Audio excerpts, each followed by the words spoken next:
Good afternoon, guys. We have been busy today. We had to make a feed run and check on some family and do a few other things. Son's trying to sit behind me over here already. I wanted to get back in here and get on this chicken water, the automatic chicken water, and I thought I'd bring you guys along and keep you up to date on that.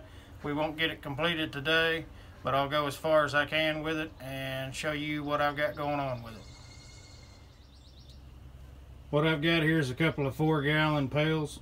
We ran across these on the Facebook marketplace, and I think we got them for something like $1 a piece. They're food grade, and I think we bought all the lady had. There was like 10 of them, something like that. We've had them stored and put back for this purpose. I've got a couple of these mini PVC float valves. This is going to be a real simple little deal here. I kind of measured on my chicken coop of how this needs to lay, and these will go actually on the inside here, and we'll get to all that here in a minute. And this will shut the water on and off. We built that little roof to catch the rainwater, and it's going to flow into that IBC tote, and then the IBC tote will feed these here. There'll be one on each side in the chicken coop.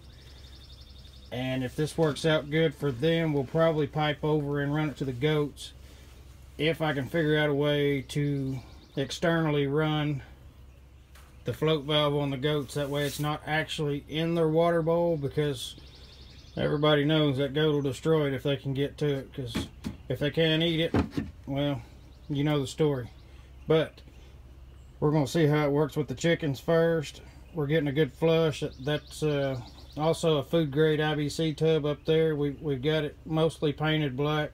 We're going to have to get some of the plastic spray paint to cover a few of the places where the other spray paint's having trouble sticking, and that's going to prevent the algae growth and things like that. We'll probably also keep just a tad bit of apple cider vinegar in it, and that's going to help on prevention of the algae and stuff like that. But we're going to get started with this here. On these little valves, you just want to check your orientation and making sure you've got your float turned the right direction. As far as this one is concerned, it should go in this way, and when the water fills up, that hits the valve, shuts it off, and once they drink and the water drains down, kicks it back on, allows the water to drain, fills up, shuts off. So, big bad bird watcher man over there. We're going to punch a little old hole in the side here, about where I want it. I got a little old round file to clean this plastic up. Razor blade's also going to be a handy item to have. Just don't overcut your hole if you go to trimming on it with a blade. I'd hate to waste a whole $1 bucket.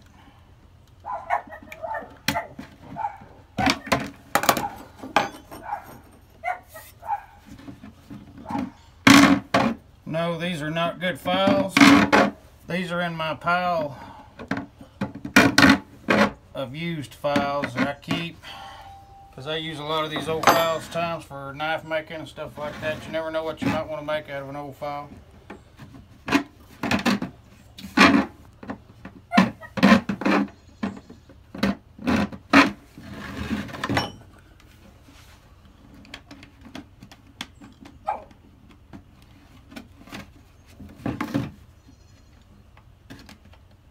I know everybody can see exactly what I'm doing right now. I'll try to stay over here with y'all. Just trying to clean this hole up a little bit. There's a little old gasket on this. I really wish there was a pair of gaskets. I feel like it should be sealed from both sides. That's just my opinion. As long as we run that gasket to the inside, we should be fine. I didn't have the exact size bit I needed a while ago, but I definitely didn't want my hole too big. I knew I could widen it out with a file. And stop. Seems like we got a trainee on the camera today.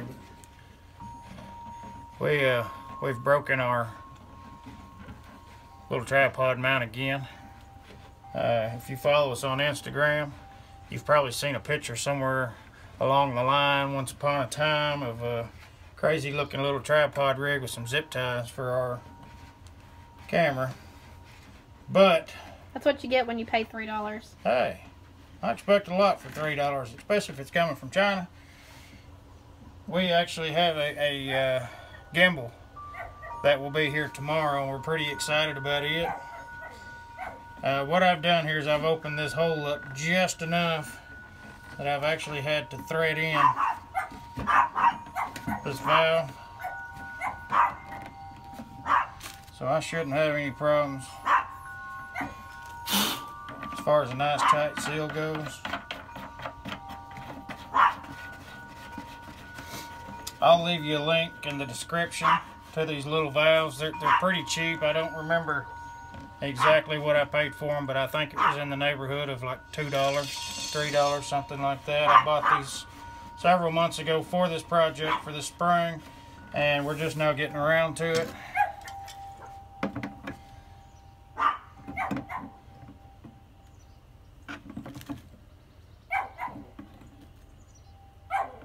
Good pair of channel locks is indispensable. Indispensable. I'll leave a link to these as well. I wouldn't promote anything unless if I believed in it. It's my favorite pair. That's my go-to for everything that I need channel lock wise. They've never failed me, they've never let me down, and they may fall apart in a minute. Alright, what I've got is this valve in here, and that's going to be on and off right there. We'll tie in our PVC line coming from the IBC tank here, and I'll actually do everything identical on this other bucket here for the other side of the chickens. And what I'm going to do is cut a hole in here just the right size and at just the right placement for this valve, for at least 3 or 4 chickens to be able to get their head in here at a time. And by doing that, and with the lid, we don't have to worry about the chickens getting up here and doing their business on it.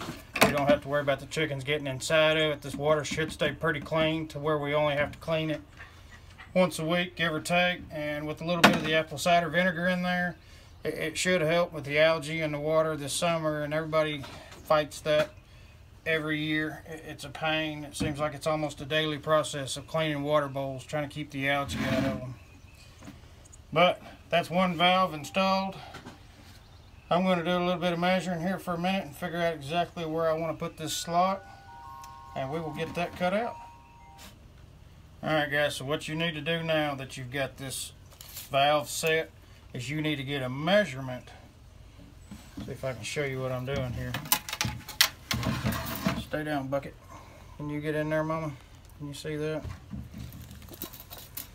You're going to need to raise your valve up and get close to figuring out what your measurement is to the bottom of your valve with it raised.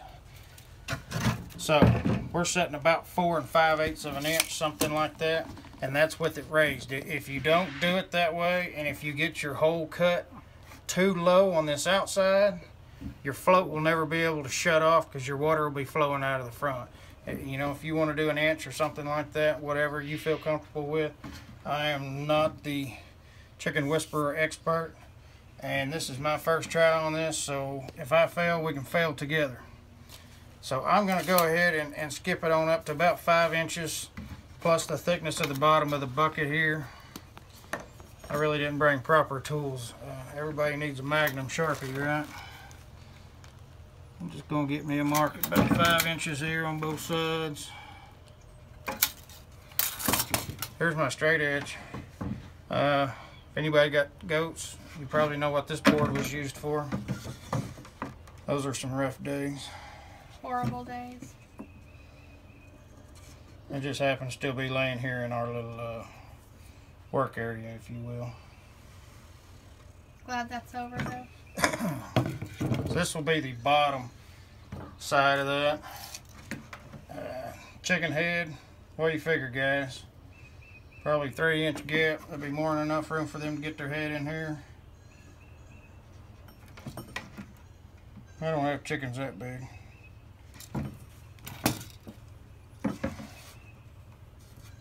I'm probably getting way too technical with this thing. A man can just gouge a hole in it and roll on, but you want to try to clean your edges up on this. Make sure your chickens aren't going to get cut on this plastic. Another reason I brought them files over here. I bet a man could doodle a straight line on this edge here. If it looks straight to y'all, it looks straight to me. Close enough for government work anyway. I'm going to attempt to cut this out with just a little old blade. I bought these from Lowe's. These are Cobalt brand. Lord of Mercy, I think back in 2008. And it came with a set of 4 and a little box of like 100 blades. And I've got these things everywhere. And I've probably still got 60 or 70 blades. It's great. It's got a little magnet inside too. You can throw 3 or 4 extra blades in it. That way you've got some spares with you when you need them. Can't have too many razor blades laying around. So we're going to follow this line like a 2-year-old does with a crayon.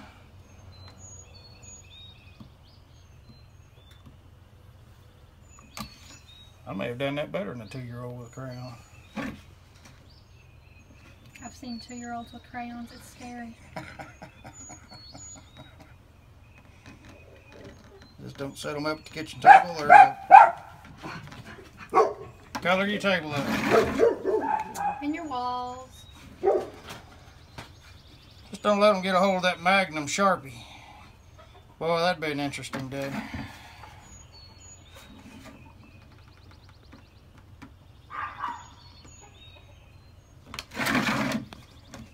Little D will do it one of these days. Probably on Pop's watch. More than likely. Because he probably would have done stole my Sharpie right now. I got a good score on these. Making this second pass, getting through here. You're running these blades, make sure you're not dragging it towards yourself. If at all possible, try not to get your hands and stuff like that in front of it, or you'll be in the bathroom looking for some super glue to put your hand back together.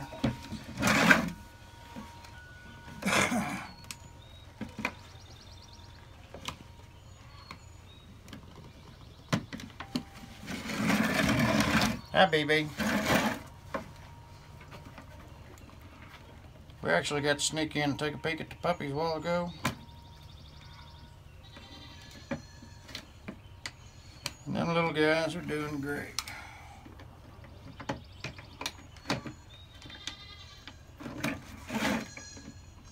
Get these corners squared up. Don't listen to them kids over there.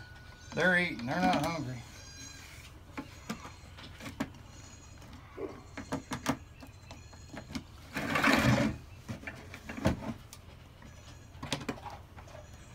It's just almost like watching paint dry. Sometimes you gotta sit and ask yourself, what has become of my life that I am sitting here watching a guy cut out a piece of plastic on a bucket.